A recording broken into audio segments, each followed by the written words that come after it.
Magandang araw po sa inyong lahat. Naku, take two po tayo dahil kanina ang daming mga tumatawag. Nagsisimula ako ng take two, meron na naman tumatawag. So sa mga tumatawag, hayaan niyo po muna matapos ako ng aking Spokes Hour. Dahil talaga pag pumasok po ang tawag ay nasisira. No? Anyway, kaya po tayo magte-take two dahil importante po yung ating pag-uusapan at ito po yung ano ba ibig sabihin ng latest order ng ICC sa kaso ni Tatay. Ano ba ho yung motion ng mga abogado ni tatay? Well, ang motion po nila ay para magkaroon ng karagdagang expert witness nang malaman kung yung estado ng pangangatawan at pag-iisip ni Tatay Digong ay merong kinalaman doon sa mga bagay-bagay na kinokonsidera ng hukuman pagdating doon sa issue ng provisional release. So, ibig sabihin, yung katawan ba niya, pangangatawan niya at pag-iisip, makakaapekto ba yan doon sa number one, na pupuwede siyang tumakas. Pangalawa, pupuwede niyang paghimasukan ng ebidensya laban sa kanya. At pangatlo, puwede niyang takutin ang mga testigo. Ang naging desisyon ng pretrial chamber 1 ay hindi na raw kinakailangan ng karagdagang mga expert witnesses. No? Unang-una, sapat-sapat na raw ang kanilang ebidensyang nakalap o yung medical information na nakalap doon sa tatlong independent expert witnesses na tinalaga na hukuman. At pangalawa, yung issue naman daw ng interim release, yan po ay issue na pagdedesisyonan ng hukuman at hindi ng mga expert witnesses. Well, anyway, ano ba hong diferensya dito sa desisyon ng hukuman na ito? Well, una-una po hindi naman po issue kung yung pangangatawan o ang pag-iisip ni Tatay Digong ay sapat para siya ay humarap sa paglilitis. Ang issue na hinain ng mga abogado ni Tatay Digong ay yung kanyang pangangatawan at pag-iisip ay makakaapekto doon sa mga dahilan na naging basehan ng hukuman na ipagkait ang provisional release kay Tatay Digong, yung interim release. Ulitin po natin, no? Ibang sistema sa ICC. Ang warrant of arrest ay in-issue kapag meron lamang good grounds, wala pang probable cause. Ang probable cause ay mangyayari lamang matapos po ang confirmation of charges at dyan magdedesisyon ng hukuman kung meron ang sapat na ebidensya or probable cause para ipagpatuloy ang trial. So, binabalanse ng hukuman yung napakababang threshold para magkaroon ng warrant of arrest sa pamamagitan ng interim release. No? So, pwede ka maarestuhin pero dapat bigyan ka naman ng interim release kasi wala pang probable cause.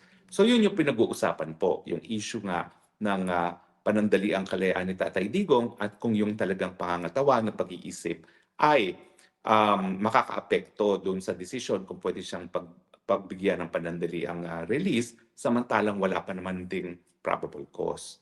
Well, ang nais mangyari ng mga abogado ni Tatay Digong ay unang-una, no, access kung ano talaga yung naging basehan ng mga eksperto na nagsasabi na walang kinalaman ang estado ng pag-iisip at pangangatawan ni Tatay Digong doon sa issue ng interim release. Pangalawa, gusto nilang ma-cross-examine para malaman hindi lang kung ano yung qualifications ng mga expert witnesses, kundi kung ano yung methodology na sinundan nila. Kasi talaga naman pag expert witness, talagang questionin mo lang ang kanilang kwalifikasyon o di naman kaya yung methodology kasi ang mga abogado hindi naman doktor o hindi naman experts no para questionin yung mga naging pahayag ng mga expert witnesses. Now, ang pula ko lang dito sa order na naman ng ICC na ito ay parang hindi naman nila sinagot yung nais na mangyari ni Tatay Digong. Ang nais na mangyari ni Tatay Digong, irebisa kung yung mga sinasabi na mga di umanong dalubhasa tungkol sa kanyang kalusugan at estadong pag-iisip ay makakaapekto sa desisyon ng panandaliang kalayaan.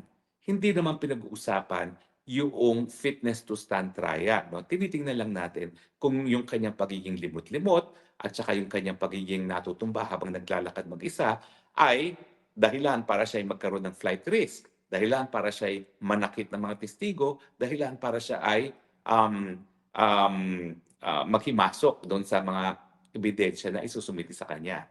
Kaya ba gawin ng limot-limot at isang taong natutumba na habang naglalakad lamang ang manakot pa ng testigo? Kaya bang gawin ng isang limot-limot at na tumutumba habang naglalakad lamang ang maghimasok pa sa ebidensya na isasalang laban sa kanya? At kaya pa bang tumakas na isang taong limot-limot na at natutumba na habang naglalakad lamang ng mag-isa? So yan po dapat yung issues na sinagot ng mga expert witnesses. Na pagdating naman doon sa kwalifikasyon, bakit naman hindi natin kukwestiyonin ang kwalifikasyon ng mga di umano'y mga dalubhasa? Eh, 'di ba 2 beses na nagtalaga ng expert witnesses ang court registry, ano nangyari? Yung isa, mantakin niyo, in-appoint niya as an expert witness samantalang suspendido ng sarili niyang asosasyon ng kanyang, um, field of, medicine 'no. Ibig sabihin, temporarily suspended from the practice of medicine, yung isang expert witness na tinalaga ng registrar. Anong klaseng vetting ang ginawa ng registrar at bakit ngayon hindi bibigyan ng pagkakataon ng mga abogado ni Tatay Digong na suriin ang kwalifikasyon ng mga inappoint ng registrar na expert witnesses? Eh yung pangalawa nga, nag-appoint na naman sila ng pangalawang expert at pantakin ninyo, yung expert pala, eh talagang bihasa sa social media at walang ginawa kundi wakwakan ng wakwakan si Tatay Digong. O hindi ba mali naman yon? Eh bakit hindi nyo ngayon pagbibigyan si Tatay Digong na busisiin ang kwalifikasyon nung tatlong di umano mga independenteng eksperto ay samantalang 2 beses nang sumablay ang registrar. Ibig sabihin po, dahil 2 beses sumablay ng registrar, chances are may mga bagay-bagay na po pwedeng questionin din si Tatay Digong pagdating pa lamang sa issue ng kwalifikasyon. At siyempre, ang pinaka-importante, yung methodology. Alam nyo, um, ang pinaka-technical expert witness na naipresenta ko ay sa Maguindanao Massacre case. No? At ang piniresenta ko yung isang DNA expert no? Na nagsabi nga na sa pamamagitan ng DNA, yung mga labi ng mga hindi na ma-recognize ay labi ng mga biktima. Now, kapag technical kasi ang pinag-uusapan at expert witness ang testigo, hindi mo po pwedeng questionin ang conclusion na hindi mo kinu-question ang methodology. So sa DNA, pwede mong sabihin na nagkaroon ng, kumbaga, ano tawag ng contamination sa handling of the evidence, no? Makakaapekto yan dun sa conclusion. So siyempre, kinakailangan din natin malaman kung ano yung naging methodology ng di umanong mga independenteng expert witnesses sa kanilang conclusion na hindi makakaapekto ang pagiging libot-limot at pagkakatumba ni Tatay Digong habang naglalakad lamang dun sa issue na siya ay pwedeng tumakas, na sa issue na kung siya ay pwedeng malakit ang testigo at sa issue na kung pwede pa niyang paghimasukan ang ebidensya laban sa kanya. Ano naman ang ginawa nilang methodology diyan para sabihin na isang 80 anyos na natutumba na nga at limot-limot ay pwede pang tumakas at gawin yung mga sinasabi nila na pwedeng gawin laban sa testigo at laban sa mga ebidensya sa kasong yan. Sa tingin ko, ako mismo gusto kong malaman anong methodology ninyo dahil yung conclusion na yan ay napakaseryoso, no? Na para bagang walang kahit anong mali sa pag-iisip at sa pangangatawan ni Tatay Digong na kaya nga niyang takutin ng testigo, kaya niyang gumawa pa ng karagdagang mga krimen at kaya niyang tumakas. Sa totoo lang po, siguro kung may ganyan talagang estado ng pag-iisip at si Tatay Digong, eh nagawa na yan. Pero sa katotohanan, wala na po ang talagang estado ng pag-iisip at katawan para gawin yung mga bagay-bagay na yan. Ang kinakailangan ngayon ni Tatay Digong ay caregiver. Hindi niya kinakailangan ng kahit ng expert witnesses na magsasabi na walang diferensya sa kanyang pag-iisip at sa kanyang pangangatawan para gawin yung mga extraordinary na mga bagay-bagay na ginagawa ng mga krimen no, laban sa kanilang mga biktima. Ulitin ko po yung warrant of arrest, wala pong probable cause. Kaya nga po, importante para balansehin naman ang karapatan ng akusado sa ICC at para igalang ang karapatan ng kalayaan na talaga naman pong kinikilala sa karapatang pantao, eh dapat nagbibigay talaga ng interim release. At dito nga po, ang nais lang naman ni Tatay Digong, tignan natin pa. Tanungin pa natin yung mga ibang eksperto kung talagang yung pag-iisip at yung pangangatawan ay sapat para tumakas at gumawa ng mga krimen laban sa iba pang mga biktima o di naman kaya ay takutin ang mga testigo. So sa tingin ko po, itong desisyon nito ay nagpapatunay talaga na talagang kahit anong ihaing motion ni Tatay Digong, hindi nila tatantanan si Tatay Digong. Bakit? Eh dahil nga po ang issue ay yung survival mismo ng hukuman. Kung wala si Tatay Digong, wala na silang kaso. Nakatanga na lang sila sa ere kung hindi nila ipagpapatuloy ang kaso ni Tatay Digong na hindi naman po makatarungan. Siyempre po ay inaasahan pa rin natin anytime now yung decision pagdating sa jurisdiction Uulitin ko po yung ginawa ni Trump kay Maduro, wala pong pagkakaiba yan sa ginawa ni Marcos kay Tatay Digong. Kinidnap at sinurrender, illegal ang pamamaraan para makuha ang pagkatao ng isang akusado at sa tingin ko, sa larangan ng mga karapatang pantao, yan ay sapat na dahilan para ipatigil na ang jurisdiction ng hukuman at tuluyan ng ibasura ang kaso.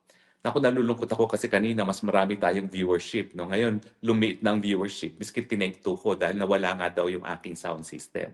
Pero to summarize, 'no, ang latest pong order ng hukuman ay binasura yung mosyon ni Tatay Digong na, magkaroon ng karagdagang expert witnesses para malaman kung ang kanyang estado ng pangangatawan at pag-iisip ay makakaapekto dun sa mga bagay-bagay na magiging basehan kung kinakailangan o pupuwedeng magkaroon ng interim release si Tatay Digong.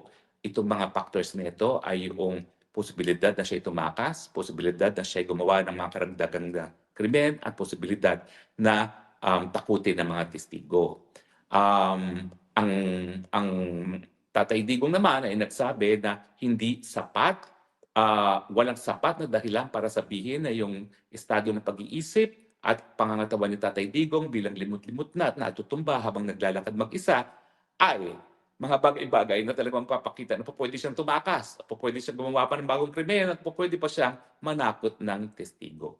At ang aking konklusyon naman po, ang aking pula diyan ay wala naman dapat masama kung nagkakaroon ng karagdagang ebidensya diyan dahil in the first place, kaduda-duda naman yung kakayahan ng registrar mag-appoint ng talagang mga credible at mga kompetenteng mga expert witnesses dahil dalawang beses na silang pumalpak sa pag-a-appoint ng expert witnesses. Unang beses, suspendido pala from the practice of medicine yung na-appoint nilang expert. At pangalawa, bias pala yung isang independent, the independent expert witness. So kapag ganito ang mga ina-appoint na expert witnesses, meron talagang karapatan ang akusado na busisiin hindi lang ang kwalifikasyon ng di umanong mga expert witnesses, kung hindi yung kanilang methodology o yung mga pamamaraan nila para magkaroon ng konklusyon na wala raw kinalaman ang pagiging limot-limot ni Tatay Digong at pagiging natutumba habang naglalakad mag-isa sa issue na kung siya ay pupwedeng tumakas, sa issue na kung siya ay pupwedeng gumawa pa ng mga karagdagang krimen, at sa issue na kung siya ay pupwede pang manakot ng mga testigo. Sa tingin ko po, mali na naman yung desisyon na yan at ako naman po'y kampante na i-appealan na naman yan sa appellate tribunal. Kaya nga lang, kung tama yung aking suspecha na talagang hindi nila bibitawan si Tatay Digong dahil yung very existence ng hukuman ay nakasalalay na kay Tatay Digong, wala rin pong mangyayari sa apela. Pero who knows, we can always pray for a miracle. And right now, ulitin ko po ang dapat natin pagdasal yung mga appellate chamber judges ay magdesisyon na wala ng jurisdiction ang ICC sa kaso ni Tatay Digong dahil sinimulan ang preliminary investigation, sinimulan yung engagement ng hukuman 2 years. On the second year, matapos magbitiw tayo sa pagiging miyembro ng ICC. Nakasaad sa ICC Rome Statute na kinakailangan matrigger ang jurisdiction ng hukuman sa pamamagitan ng paghihingi ng abiso ng prosecution. Nagkaroon ng order ang hukuman na pwede magpatuloy ang preliminary investigation. While I believe in the power of prayers po, at lalong-lalo na kung 2 or more of us will pray. So pagdasal po natin, dahil sa tingin ko, yan po talaga ang pinakamalakas at makatanging pamamaraan para mapauwi pa rin si Tatay Digong sa lalong mabilis na panahon.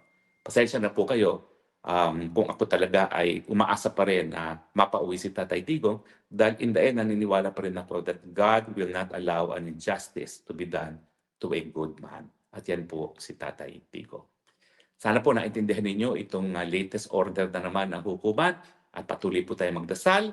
Let's bring Tatay home. Salamat po sa inyong patuloy na pagtangkilik. Ito po ang inyong spokes ng bayan nagsasabi, I love you, Tatay Digong. I love you, Philippines. You're the only country that I have. You're the only country that I will love. God bless the Philippines. God bless Tatay Digong. Salamat po.